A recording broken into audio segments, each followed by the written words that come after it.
Olá, sejam todos muito bem-vindos. Eu sou Milena Flor e está começando mais um Eu Sofri. No programa de hoje, eu converso com a professora Rita Reis, que é uma das sobreviventes do ataque que aconteceu no dia 27 de março de 2023 na escola Tomásia Montoro. O agressor, com 13 anos de idade na época, esfaqueou 4 professoras, sendo que uma delas morreu por parada cardíaca e também um outro aluno. A Rita Reis é uma sobrevivente. Rita, me conta as lembranças que você tem desse dia. Bom, boa tarde a todos, né? As lembranças são as piores, né? Aquele dia que a gente não gosta de lembrar, de passar por ele. Por outro lado, eu sou professora de história, então eu acho que esse episódio, bom ou ruim, ele faz parte da minha história, né? Então eu tenho que viver isso. As lembranças são. Eu às vezes me vejo sentindo a presença desse rapaz, assim, me dá aquele sobressalto, eu quero acordar para parar com isso, sabe? Nos primeiros dias, eu tinha medo de dormir, de acordar e encontrar ele no meio da minha sala, de entrar na cozinha, ele tá, sabe, essas neuroses, assim, de primeiros dias. Tratamento com psiquiatra, acompanhamento com psicólogo, então isso me ajudou bastante. Hoje em dia não tenho mais essa impressão. Quando a gente revive muito o caso, como foi agora, esses dias atrás, a professora Ana deu uma entrevista e acabou passando muitas cenas da televisão. Então isso fica na minha cabeça assim por alguns dias, é meio é, é doloroso, sabe? Eu tenho 2 cortes no braço e um corte atrás, assim. E esse corte aqui de trás, eu tenho a impressão de que ele dói. Eu não tenho certeza se é ele que está doendo, se é impressão minha. Às vezes eu ponho a mão para ver se está sangrando, sabe? É um negócio que já faz um ano, mas ainda está muito vivo, está muito próximo, está muito ruim ainda na minha cabeça. Rita, o agressor era seu aluno também? O agressor era meu aluno. Eu dei aula para ele quando ele estava no 6º ano e agora no 8º, né? Ele saiu da escola e voltou, fez o 7º ano em outra escola e voltou para a gente no 8º ano. Então foi um tempo curtíssimo. Ele voltou para a escola no dia 6 de março. No dia 27, ele fez essa agressão. Então, foram 20 dias de aula, sendo que alguns dias ele ainda faltou. Enfim, quando ele voltou, eu estava dando aula para ele de novo. E o contato era esse, né? Aluno-professor, a gente conversava um pouquinho, ele era sempre muito quieto, né? Falava pouquíssimo, mas falavam. É ruim falar isso, porque é algo que a gente tem que ver para falar, né? Não ouvir falar é meio chato, mas os alunos falavam que ele não era tão quieto assim, não, que na hora do intervalo ele era briguento, ele pegava no banheiro, essas coisas aí que você pensa que é normal aí da idade, né? Mas infelizmente passou muito do normal, né? Rita, você imaginava esse comportamento que poderia tender a uma agressão desse aluno? Não, nunca imaginei isso, nunca. Primeiro que a gente acha que com você nunca vai acontecer, né? A gente teve o caso lá da escola de Suzano, em 2019, foi um caso horrível, muitas pessoas morreram, foi triste demais. Só que é aquilo, você ouve, você está nesse meio, você ouve, nossa, atacaram a escola, morreu um monte de gente, aconteceu isso, aquilo, mas assim, a impressão que a gente tem é que você está livre disso, que isso não vai acontecer com você.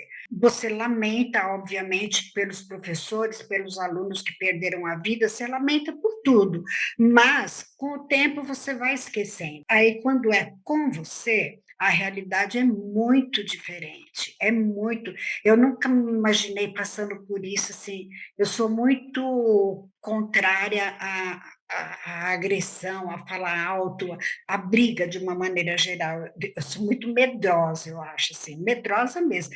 tenho medo que grita comigo, já me dá uma coisa assim, não sei revidar, né? É, e aí, quando ele entra na minha sala e me ataca, eu ainda meio que pedi, por favor, para com isso, sabe? Assim, com educação, com apavorada que eu estava, mas eu falava para ele, para com isso, para com isso. E, obviamente, ele não estava me ouvindo, né? Acho que no momento ali, a adrenalina dele devia ser tão alta que eu tenho a impressão de que ele não sabia o que estava fazendo, porque eu soube pela delegada de plantão lá, quando eu fui prestar depoimento, que ela perguntou para ele por que fulano, por que ciclano, se ele já tinha as pessoas certas. Ele falou que não, que foi aleatório, era quem estivesse na frente. Aí a professora Rita, aí ele falou que ele não me atacou, mas eu não ataquei a professora Rita, não aconteceu nada. Então, assim, até os últimos momentos ali do depoimento, ele não se lembrava, não sei, que ele não tinha me atacado, porque a gente tinha um relacionamento bom. Bom assim, no limite entre professor e aluno, nosso relacionamento era bom. Nunca gritei com ele nunca me desrespeitou, nunca teve nenhum movimento assim que você pudesse dizer, nossa, o fulano é perigoso. Não, de jeito nenhum. E Rita, você teve auxílio psicológico depois do acontecido? O Estado me indicou uma psicóloga que é do grupo que chama CRAVE, é Centro de Recuperação de Coisas de Violência, lá de Barueri. E eu me tratei com ela durante um ano, até, sei lá, um mês atrás, mais ou menos. Aí eu conversei com ela, falei para ela que eu queria ver da possibilidade de eu caminhar sozinha. Então a gente deu uma parada, né, para entender. Mas também o Estado disponibilizou um psiquiatra, só que não deu match, eu e o psiquiatra. E Rita, você chegou a voltar a dar aulas? Não voltei, Milena. Nós voltamos. Isso foi dia 27 de março. Nós ficamos em recesso por uns 10 dias, mais ou menos. Então, nós voltamos nesse período aqui que a gente está de abril, dia 10, 12, por aí, a gente voltou. E só que nesse primeiro momento teve visita do secretário da Educação, teve a visita do governador na escola, que levou medalhas para os heróis da escola. Enfim, nós ficamos esses 15 dias, 10 dias afastados, e eu não voltei, porque então eu estava com um atestado de licença ainda. Aí terminou esse atestado, eu voltei. A princípio, era assim, para eu voltar, não precisa entrar em sala de aula, você fica andando por aí, conversando, revisitando a escola, tal, só que não foi isso que aconteceu. Eu cheguei lá, a diretora falou que não, a obrigação de fulano é essa, de ciclano é aquela, e do professor é da aula, então você pode entrar em sala de aula. E eu entrei no sexto ano. Eu entrei, mas já entrei com medo, já entrei, sabe assim, quando você já está transpirando até, muito ruim a sensação. Aí os alunos ainda falam, calma, professora, calma, você está segura, sexto aninho, assim, eu gosto muito de trabalhar com sexto ano, é a minha faixa de idade aí preferida. E aí me imaginava virada de costa para a sala de aula, escrevendo na lousa. E essa ideia eu não conseguia conceber direito, porque eu tinha medo de virar de costa para a sala e ser atacada. Eu não sabia quem ia levantar e viria na minha direção. Então, eu estava encostada na lousa e eu perguntei o que eles estavam vendo, o o professor estava substituindo estava dando, não sei o quê. Aí eu falei que nós íamos fazer uma atividade lúdica. Aí uma aluna perguntou, o que é lúdico, professora? Eu falei, nossa, que legal tua pergunta. Vamos pesquisar? Aí uns pegam o celular, pesquisa, já responde, e eu falei, vem escrever na lousa para mim o que é lúdico. Aí você já fica mais segura, que eu não estou escrevendo na lousa. Nesse momento veio um aluno lá do fundo, de capuz na cabeça, máscara, que ainda era período que usava um tanto, e mão no bolso do moletom. A só figura dele vindo no meu lado foi apavorante. Eu peguei a menina que estava aqui escrevendo na lousa e pus assim na minha frente e eu falava para ele, não chega perto de mim, não chega perto. Eu fui pegando a menina assim como escudo e fui indo em direção à porta, acabei saindo, gritei ali no corredor, sabe, uma cena muito ruim. Nossa, não gosto nem de lembrar, depois dá uma sensação assim, primeiro, olha o meu erro, pegar uma aluna e fazer de escudo. Meu Deus, é uma criança que a minha posição é de proteger, não de colocar ali na frente. E o menino veio assim, inocente, eu só ia perguntar o que que era para fazer. E aí você já fica meio assim de cara no chão, porque ele veio só perguntar o que ele ia fazer, e eu já fiz esse dramalhão todo. Aí eu percebi que eu não estava preparada para voltar. Voltei uma outra vez, foram 2 vezes só, mas foi o suficiente. Dessa outra vez eu entrei no 8º ano e o professor que estava me substituindo, ele entrou comigo. Então, ele fez. Eu fiquei meio parada na porta, assim, estrategicamente. Qualquer coisa eu saio correndo. O professor fazendo a chamada lá, uma aluna sentada bem na frente, ela falou assim: Olha, professor, o que chegou aqui na minha mão. E ela balançando uma folha de caderno. Aí ele perguntou o que, que era, não sei o quê, ele pegou. E ele já falou assim grosso: Quem fez essa merda? Desculpa a palavra, mas foi isso que aconteceu. Quem fez isso? Aí aquele silêncio total, eu falei, o que que foi? Mas assim, o que que foi? Já vou saindo da porta. Ele falou assim, eu acho que você não deveria ver, professora. Eu falei, mas eu acho que eu preciso ver, né, para saber onde que eu estou pisando. Aí ele me entregou o papel, era um desenho assim, tipo palito mesmo, assim, essas coisas bem primária, desenho primário. Era um bonequinho com uma faca na mão e o sangue pingando. Foi de muito mau gosto. Foi de muito mau gosto. Não sei quem fez, não quero saber, mas alguma coisa aconteceu ali. Eu de novo saí da sala e vou procurar ajuda. Nesse momento, tinha as psicólogas da USP que ficaram de plantão lá na escola assim durante um mês, mais ou menos, trabalhando com os professores e alunos, né? Aí fui lá com uma psicóloga, conversamos, não sei o quê, e eu fui embora nesse dia e não fui mais para a escola. Então, com um atestado o tempo todo, acabaram-se os atestados, encerrou o meu contrato e estou eu na esperança de que alguma coisa aconteça. Como você está atualmente, Rita? Emocionalmente, você diz? Emocionalmente e profissionalmente? Emocionalmente, eu continuo fragilizada. Mas eu me sinto melhor assim. Eu mudei de São Paulo, saí de São Paulo. Minha filha mora em Itajubá, né, sul de Minas, e eles trabalham, moram aqui faz tempo já, trabalham e tal. Ela falou para mim, mãe, vem para cá, aqui é tranquilo, eu vou ficar perto de você, vou te dar uma ajuda, porque eu morava em São Paulo e ela aqui. Só que eu tenho um outro filho que também mora em São Paulo, na Zona Leste.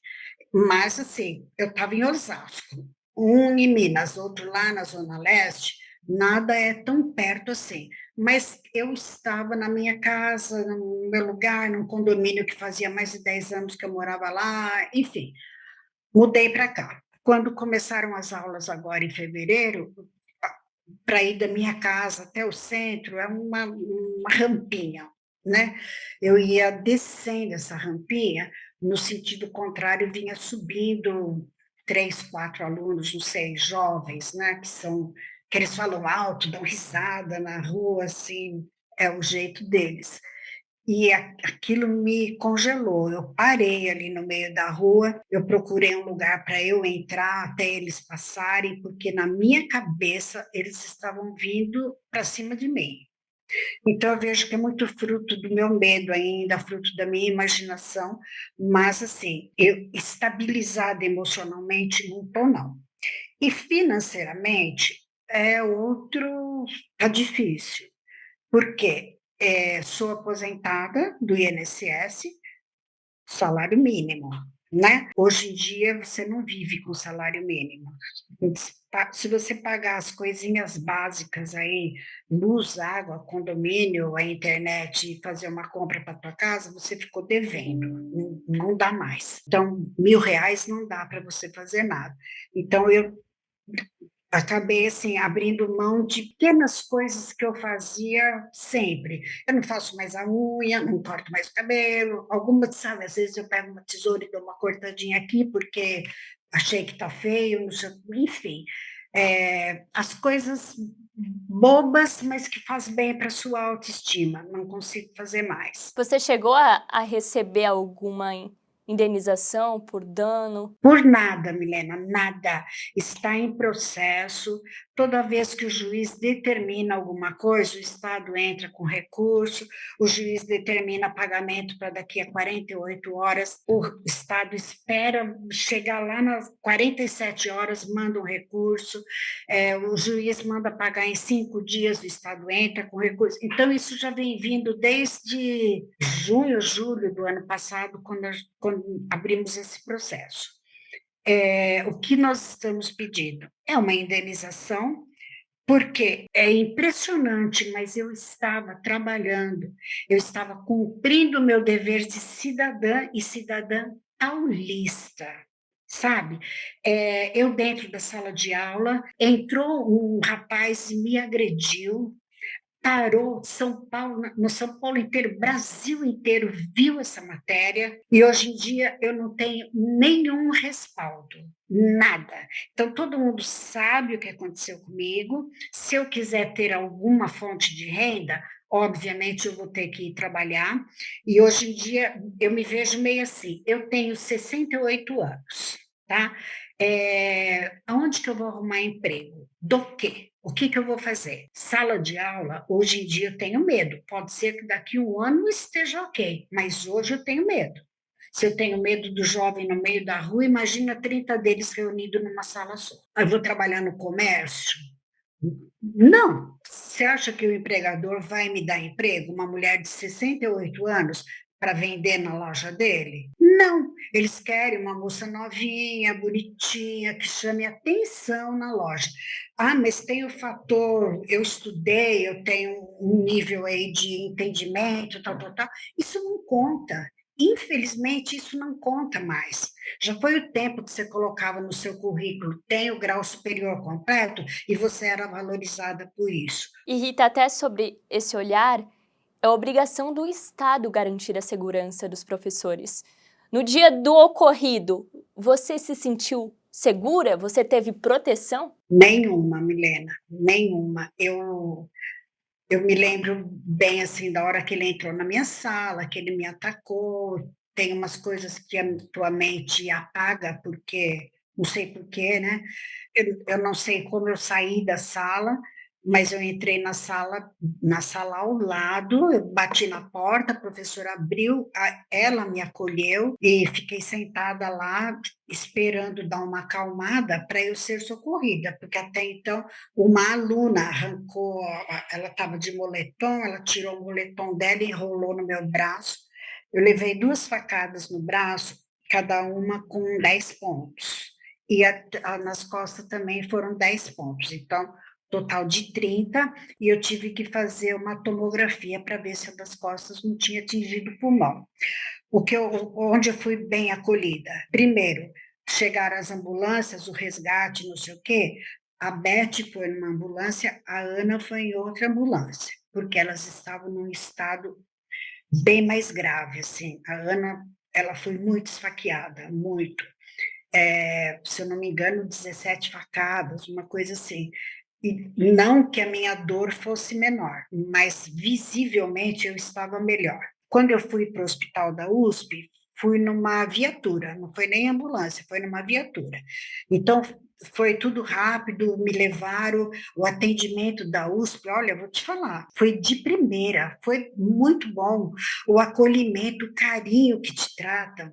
Eu sentada lá para fazer sutura no braço, para fazer essas coisas, assim, cercado com enfermeiro, com médico, perguntando se quer água, tua filha chegou, teu filho chegou, você quer que chame eles aqui dentro, você quer ir no banheiro, sabe assim, esse acolhimento humano, muito humano.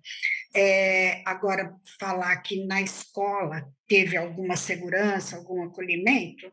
Não, não. Rita, eh, nos momentos de dores, de lembranças, até de tristezas, o que te faz continuar? O que me faz continuar? Eu tenho 68 anos, para o mercado de trabalho eu estou velha, mas para mim eu não estou. Eu tenho uma vida ainda. Eu ainda posso casar se eu quiser, né? Não posso mais ter filhos, mas posso adotar se for o caso. Não sei, mas eu ainda tenho muita coisa para fazer. Eu ainda posso fazer muita coisa. Esses dias eu comentei que os alunos falaram, um aluno lá da PUC falou para mim, nossa, professora, como você fala bem. Não é que eu falo bem, é que eu falo, apenas isso, eu falo. Eu não sou envergonhada, não sou, como fala, quando, quando você se fecha, Retraída? não sou retraída, é, é isso mesmo, sei falar, sei fazer, sei ir atrás, não gosto de dependência, faz, sei lá, 27, 28 anos que eu sou divorciada, criei meus filhos sozinha, sempre deu muito certo, então por que que eu vou desistir agora? Mas eu lamento muito, ele não matou a Rita, mas ele matou a professora. Eu não tenho mais coragem de voltar para a escola, não. Posso até fazer, também não vou fazer faxina porque eu não vou conseguir, né? Mas qualquer coisa que der para eu fazer, eu faço e faço bem feito. Eu tenho capacidade para isso. Eu estudei para isso. Eu vivi para isso. Não é o meu fim. Não pode ser o meu fim. Não Rita, sei se eu respondi a tua pergunta, mas é assim que Rita, eu me você sinto. é uma mulher muito guerreira, é uma sobrevivente. Além disso, a sua história não se resume a essa cicatriz, você é muito mais que isso. A sua vida é de extrema importância. O que você faz profissionalmente e como você é como pessoa também. A nossa entrevista aqui, só o pouco que eu te conheci, já deu para perceber essa garra e essa voz que também é muito importante. Tem tantas sobreviventes e também professoras pelo Brasil que precisam desse reconhecimento maior também do Estado. E eu espero, sinceramente, que a justiça possa acontecer para os sobreviventes, porque é merecimento, é o mínimo que vocês podem ter depois do ocorrido. E eu espero que você tenha muitos sonhos ainda, que ele não tenha ceifado essa parte na sua vida. E te agradeço muito pela entrevista. Eu que agradeço, Milena. Reforçando isso, a gente não pode ser calada, né? Tem que continuar sendo ouvida, alguma coisa tem que acontecer. Se não acontecer comigo, que aconteça com o próximo, né? Quem está vindo aí, a educação está numa zona de perigo. Ninguém mais quer ser educador, por todos os motivos do mundo, inclusive pela remuneração. Então, eu acho que as faculdades de educação estão meio pegando o aluno no laço, porque ninguém mais quer fazer um curso de história para dar aula, né? Então, acho que a minha voz precisa ser ouvida, a minha, da professora Ana Célia, da professora Gislene, que me acolheu, assim, na sala dela, me segurou, e, assim, esteve na minha casa várias vezes, isso é muito gratificante, então, não vamos deixar para lá, né? E é uma honra para nós escutarmos. Muito Muito obrigada, Rita. obrigada. Eu que agradeço, Milena, obrigada. E muito obrigada também a vocês que assistiram a entrevista até o final. Tenham todos um bom dia e caso a gente não se vê, boa tarde e boa noite.